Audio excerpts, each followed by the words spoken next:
भी बोल सकते हो आप, नहीं हरिओम कह सकते हो तो ओम तत्सत भी कह सकते हो आप। ये आप ओम तत्सत का उच्चारण कर दिए तो तीनों वेदों की उपासना कर दी आपने, ठीक है, तीनों नाड़ियों की उपासना कर दिया आपने।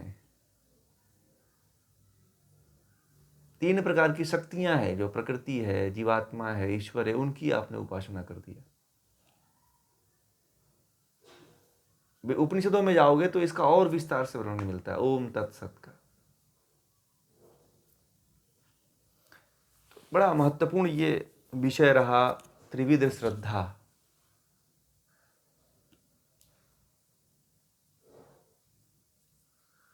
तो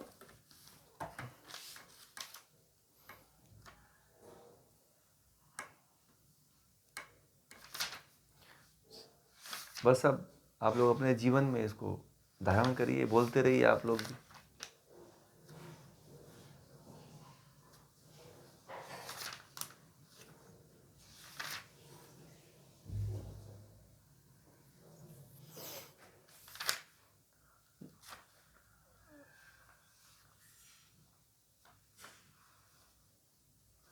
यहाँ पे तो एक एक शब्द के बारे में बता दिया ना,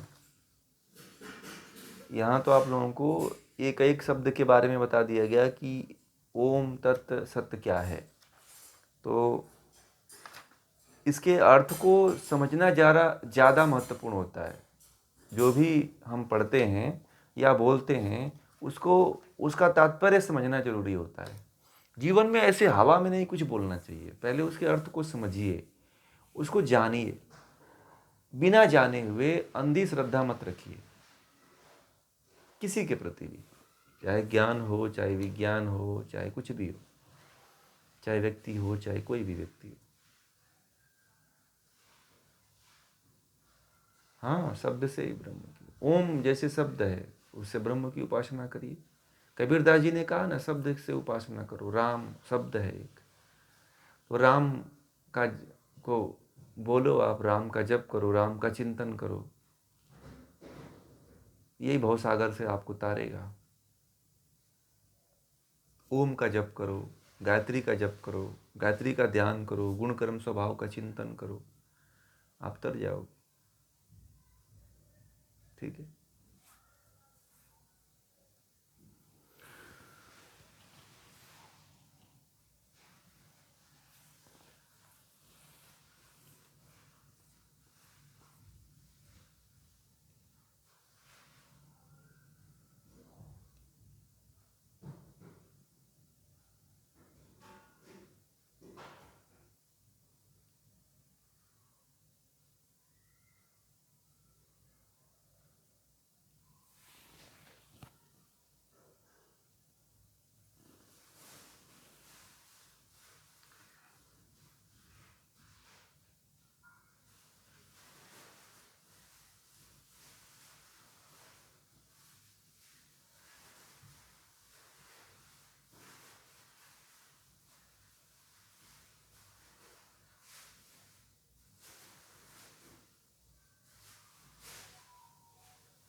लोगों ने धर्म के प्रति जिन्होंने आस्था रखा है, जिन्होंने कुछ सुना है, लोग ऐसे शब्द बोलते हैं। कुछ लोग तो समझते हैं, कुछ लोग तो नहीं समझते हैं इन शब्दों के तात्पर्य को। कुछ लोग तो समझते हैं, कुछ लोग नहीं समझते हैं, ठीक है ना। तो कुछ ऐसे शब्द होते हैं जो सब चीज़ का सार होता है, परंतु बिना उसके अर्थ को समझे हुए कोई बोलता है ना, तो वहाँ तक नहीं पहुँच पाता है। इसलिए जो भी मंत्र बोलो, जो भी शब्द बोलो, आप उसको पहले अर्थ को समझो। आप, मैं जब प्रार्थना करता हूँ तो आप लोगों को इसीलिए जो है गायत्री मंत्र जब भी बोलता हूँ उसके अर्थ को भी बोलता हूँ कि आपके चित्त में उसका अर्थ बैठे, तो ही आप ईश्वर को जान पाओगे ना कि ईश्वर क्या है। मंत्र पढ़ दूँ तो आप ईश्वर को क्या समझोगे? ईश्वर को कभी जान ही नहीं पाओगे जब आपको पता ही नहीं कि ईश्वर कौन है। हम बस केवल मंत्र जप लेते हैं, तो इसको तो कोई भी पढ़ लेता है। आज तक जितने लोग बाँचने वाले हैं, गायत्री मंत्र जप करने वाले हैं बिना अर्थ के, उनसे पूछिएगा कि गायत्री मंत्र का क्या मतलब होता है, तो उनको पता ही नहीं होता है। मैंने ये करीब जो है लगभग 5-6 3-4 महीने से तो शुरू ही किया होगा ये भी अर्थों के साथ, क्योंकि मैंने पूछे लोगों से, एक दिन जानने की कोशिश किया कि क्या इसका मतलब जानते हो आप लोग, तो पता ही नहीं था किसी को। तो मैंने कहा कि अब जो भी मंत्र बोलेंगे उस मंत्र का अर्थ भी बताएंगे उसमें, और साथ साथ बोलेंगे भी कि लोगों को कम से कम उसका अर्थ भी तो पता चले। जब अर्थ नहीं पता चलेगा, जब आपका हृदय उसको धारण नहीं करेगा, तो किसकी पूजा करोगे आप? तो कोई भी मंत्र बोलने से पहले ये जरूरी होता है कि आप उसके तात्पर्य को समझिए कि क्या होता है उसका मतलब। आप उसके तात्पर्य को समझते नहीं हो, बोलते चले जाते हो, तो कभी वहां तक नहीं पहुंच पाओगे जहां तक आपको पहुंचना है। आधा अधूरा ज्ञान लेकर के जीवन में सफलता नहीं मिलती है। अधूरे ज्ञान से कभी व्यक्ति की तृप्ति नहीं होती है। अधूरा ज्ञान व्यक्ति को हमेशा कष्ट और पीड़ा देता रहता है, बार बार गलत रास्तों पे लेके चला जाता है, भटका देता है। इसलिए अर्थ को तो समझिए ही आप लोग। आज ओम तत्सत के अर्थ को समझें तो अपने जीवन में इसको धारण भी करिएगा, फिर आगे बढ़िएगा तो आप साधना कर लोगे। अब आप लोग अकेले छोड़ दिया जाए आपको, तो आप लोग अकेले में भी साधना आप कर सकते हो, क्योंकि इतना तो ज्ञान गीता पढ़ने के बाद हो ही चुका है अब कि क्या सही है क्या गलत है, किसको जानना चाहिए किसको नहीं जानना चाहिए, किसको पूजना चाहिए किसको नहीं पूजना चाहिए। ठीक है, जो लोग अभी तक जो है आडंबरों में फंसे थे, मुझे लगता है कि वो अब छूट ही जाएगा। कर्मकांड में जो फंसे थे वो भी जो है इससे ऊपर उठ जाएंगे। किसी को छुड़ाना नहीं, आप शास्त्रों को रख दो अच्छी तरह से, लोग अपने आप उठ जाते हैं। लोग कहते हैं ना कि ये छोड़ दो वो छोड़ दो, नहीं छोड़ेगा भाई व्यक्ति वो, उसको नॉलेज ही नहीं तो छोड़ेगा कैसे वो। अब आपको नॉलेज हो गया तो आपको खुद समझ में आ जाएगा कि इससे तो ऊंची चीज़ है कुछ। जब तक व्यक्ति को छोटे से कुछ ऊंचा चीज़ नहीं मिलता है तब तक वो छोटे चीज़ को नहीं छोड़ता है।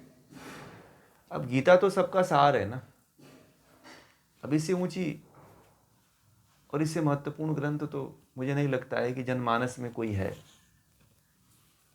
ठीक है, बताने वाले लोग भले भटका देते हों, परंतु हमने तो एकदम इसके सारे तत्वों को आप लोगों के बीच में रखा है कि आप लोग भटक नहीं सकें और आपका समय न बर्बाद हो, आगे बढ़ जाओ बस। गीता जानकारी की दृष्टि से, मैं बार बार कहता हूं कि जानकारी की दृष्टि से गीता को मत पढ़ना, गीता हमेशा ज्ञान की दृष्टि से पढ़ना। आप लोग जानकारी आज लोगे कल बदल जाएगी और कल भूल जाओगे आप। जानकारियां बदलती रहती हैं, ज्ञान नहीं बदलता है। जानकारी आज ले लोगे इकट्ठा करके, गीता में बहुत कुछ कर लोगे, कुछ नहीं कर पाओगे आप।